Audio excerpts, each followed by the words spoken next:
Welcome to Standpoint Safe Zone Episode 5. I am your host, Solo Star. And we are going to hop right in. I have no intro. Because this one is really, really close to home. And it is the statement for the week. If you are black, do not get too good at what you do. And if you do happen to get extremely good at what you do, you better be humble. Because if you're not humble, they will try to humble you. Don't believe me? Okay. Let's see. Michael Vick. Now don't get me wrong. Not advocating for what he did at all. Not at all. Don't agree with it. Don't like it. But did he harm a person? No, he did not harm any people. He did not harm a single person, human soul. Yet he lost literally everything. And I know you're going to be like, oh, well, he got to come back and blah, blah, blah. Okay.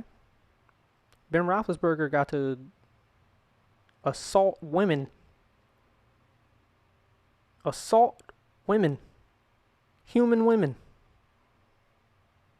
Not bitches. Not canine bitches.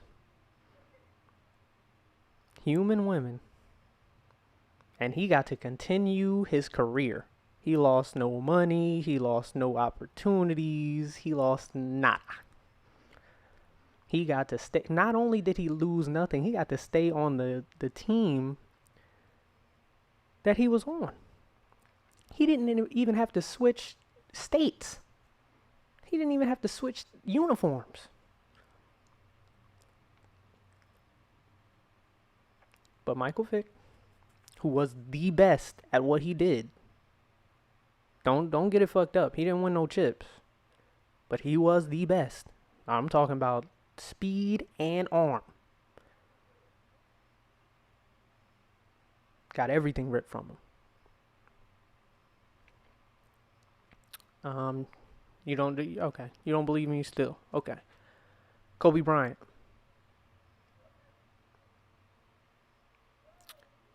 Now, don't get me wrong.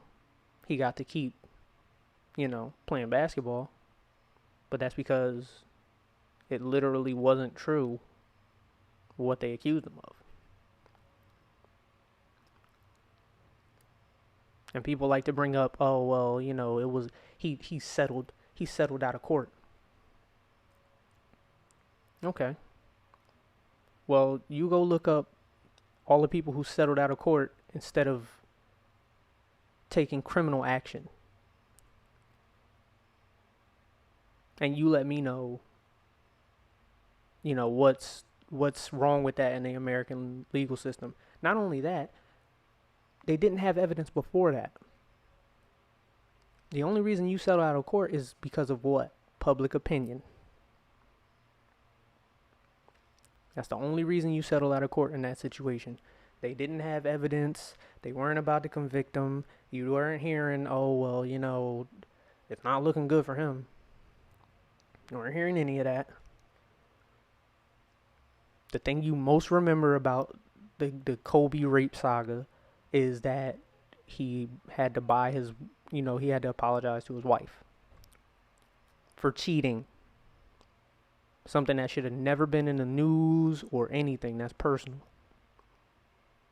That has nothing to do with his ability to play basketball. It has nothing to do with anything. But he was getting too big for his britches, wasn't he? You're talking about a dude who came off a three-peat before the age of, 25? Come on, man. if you are black, do not get too good at what you do. And if you do, your ass best be humble. Okay? Tiger Woods. When he started, went off. When he started hitting,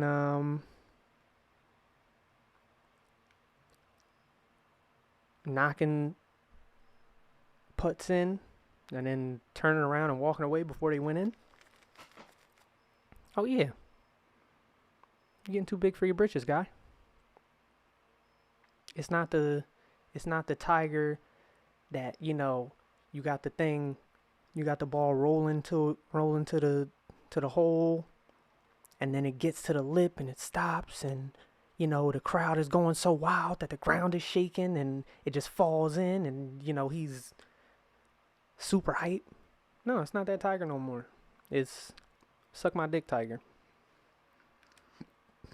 And yeah, he was out here fucking every bitch that walked onto the course. He's a black dude that's great at golf. Of course, you gonna sling that dick for these white bitches that's just falling over themselves to get to the black dude. None of them were seen as home wreckers or anything either. Anybody notice that? Nah. It was all on him. It was all on him. It's wild to me, man. That's wild to me. Okay. Wilt Chamberlain. The only thing Wilt Chamberlain did wrong was he wasn't on a team with, a lot of white people in Boston. That's why he didn't win as much as Bill Russell, if you look back at it. I mean, who was in the finals most of those years? Celtics, Lakers, or Celtics and whoever.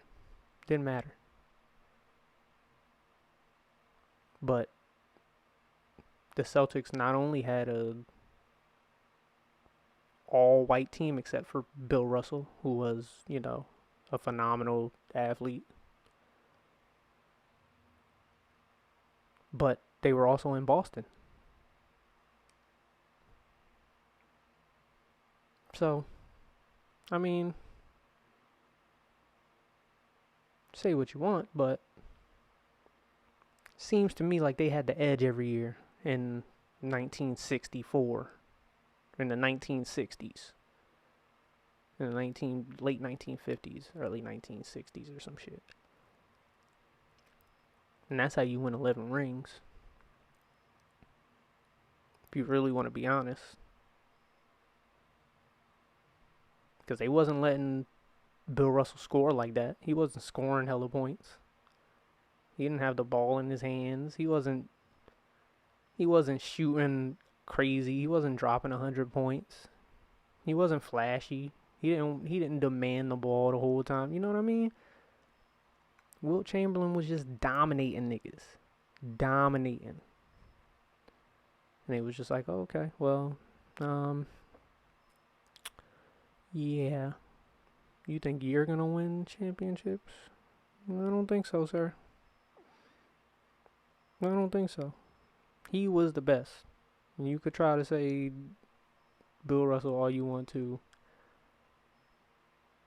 Wilt Chamberlain was the best of that era and maybe of any era.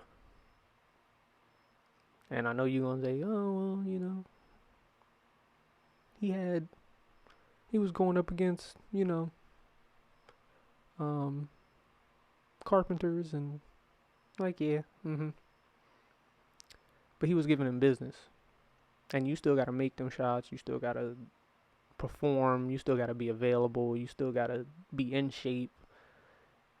And you talking about a dude average like 50 rebounds or some shit, some crazy shit like that. averaged like 50 rebounds in a year. So I'm just saying, bro. Like, we talk about how dominant Shaq was, and Shaq wasn't even dominant until he got all the good big men out the league. Let's not forget that.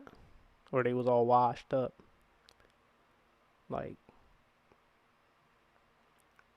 Shaq, I don't even think Shaq won a championship while David Robinson was in the league. And David Robinson wouldn't go down as anybody's, top pick for a center. He's not. I don't even think he's in anybody's top 5. But Shaq didn't even win a ring while he was in the league. Shaq won a year after. The year after he retired. So, I'm just saying, if you can name me a center in their prime between the years of 98 and 2006, name me a center in their prime, and I'll be fine. But that's for a whole different genre. If you're black, do not be too good at what you do. And if you do, you better be humble. Now, I've told you about the people who weren't humble and, how that panned out for them. Now, let's see about the people who are, who do it right in the, I don't know how to do that. Do it right in the eyes of, the establishment. Denzel Washington. Denzel is one of them, the best at what he does, and he's extremely humble. He's not walking around like, I'm Denzel. Can't fuck with Denzel. I mean, he might walk around like that, in the house. Which he should. But Denzel is one of those humble individuals that's just the best at what he does. Now you flip the coin and you see Will Smith. Will Smith is like, I want my money, I want to be the best, I want number one and all this kind of stuff. Yeah. Has he won an Oscar? No, I don't think he's won an Oscar, guys. So, I mean, you get it's just you can't be, and Will Smith is to not be a classically trained actor, which I mean, like, he didn't go to college for drama, or go to drama school or Juilliard or anything like that. Like, you're talking about a dude who was a rapper and just transitioned to being a phenomenal actor. But he's not Mr. Broadway play or, the West End in London. And no, he's not that dude. Everybody else is. Even Sam Jackson. Sam Jackson is a theater dude. Denzel, theater dude. You gotta be cut from that cloth to make it in movies. And it's like, Will Smith, he had none of that. Yet he still did it. And they're not about to give him an Oscar for that. So, I'm just saying. Hope I got my point across, because I really don't want to have to repeat myself. And it shouldn't be like that. It should. You should be able to be as braggadocious as you want to be. And, people should just have to take it on the chin. You shouldn't be able to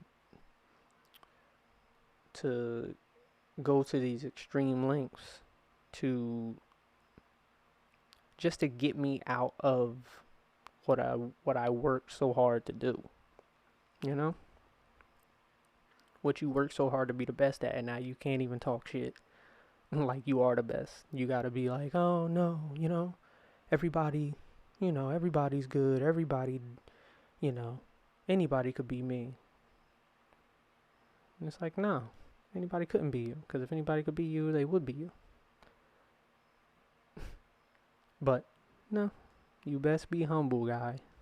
You best have that humility to you. And just don't get caught.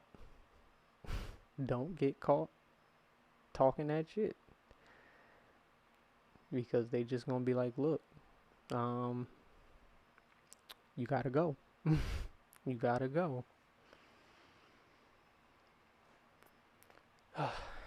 But I think you should be able to talk your shit. Talk your shit, people. Anyway, that's 10 Point Safezone, episode 5. Hope you enjoyed. Uh, Once again, if you're offended, you make it too easy. I don't want to offend you, but I will if I have to. Hope y'all have a good one. Peace out.